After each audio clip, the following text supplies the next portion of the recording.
Hi, Chris Cameron here, coming to you from sunny Florida with another one of my ride-along chats. I'm kind of new at this. I hope you're enjoying them.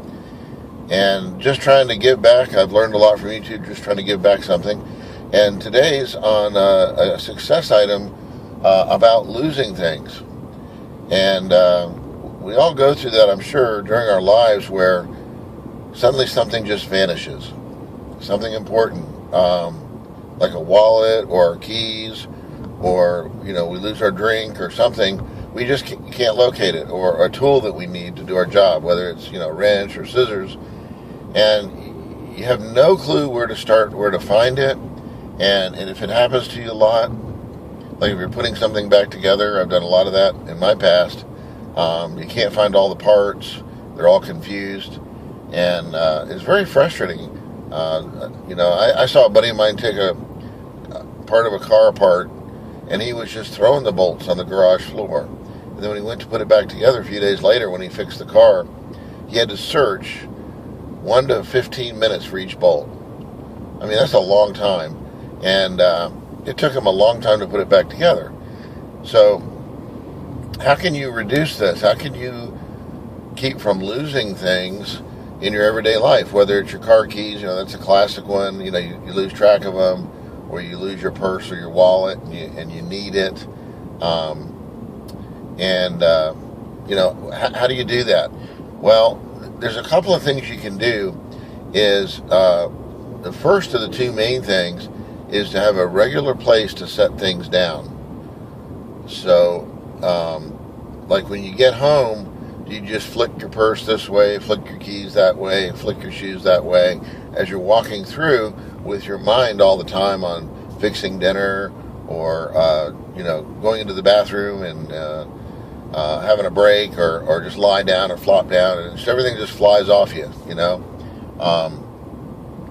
Do you tend to just, when you get distracted by something new, do you tend to just drop whatever you're doing? I mean, literally just drop it randomly. Drop it on the desk, drop it in another room where you don't normally work, like in an office, or drop it in an unusual place. This can be, this can be addressed by when you set things down. When you set things down, look where you're setting it. So this is one thing you can do, is look where you're setting it. So if you are taking your keys out of your pocket, watch where you set it down.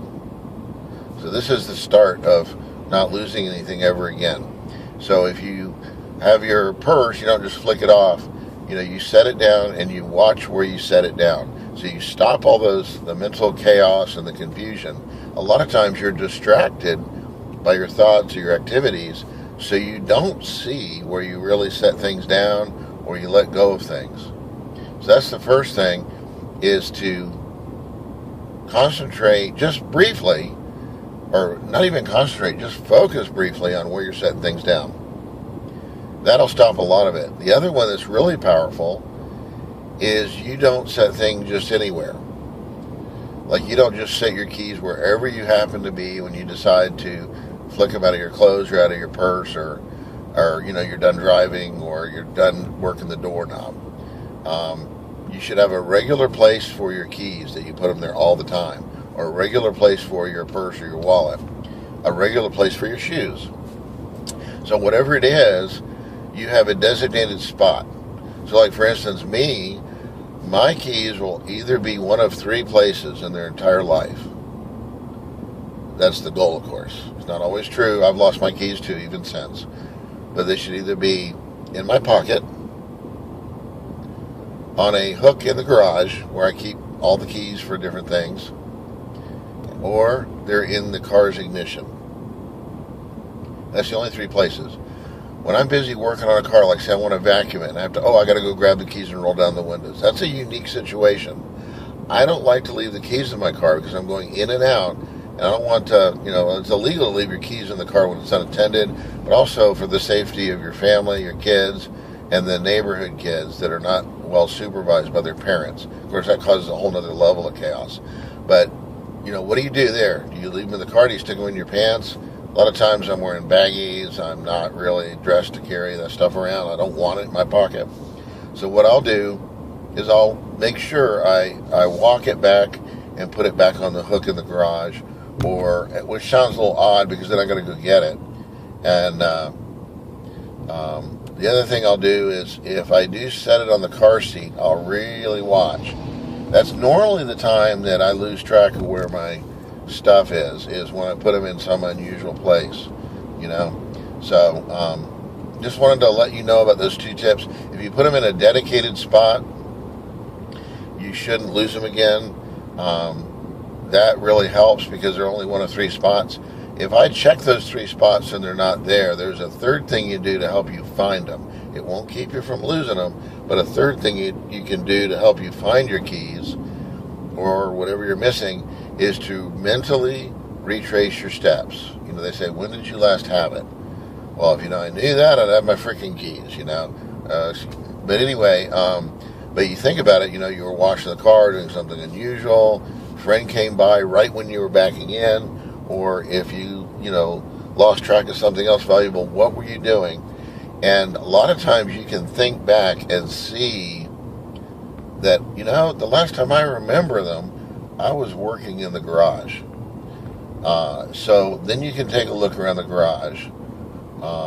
Another place they might get left is they get left in your clothes and they go through the laundry, which is not good if it's a pen or something like that.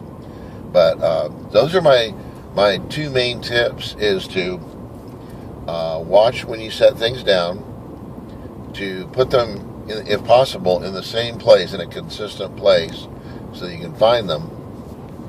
And then third, if you do lose track of them, retrace your steps and try to remember the last time you saw it.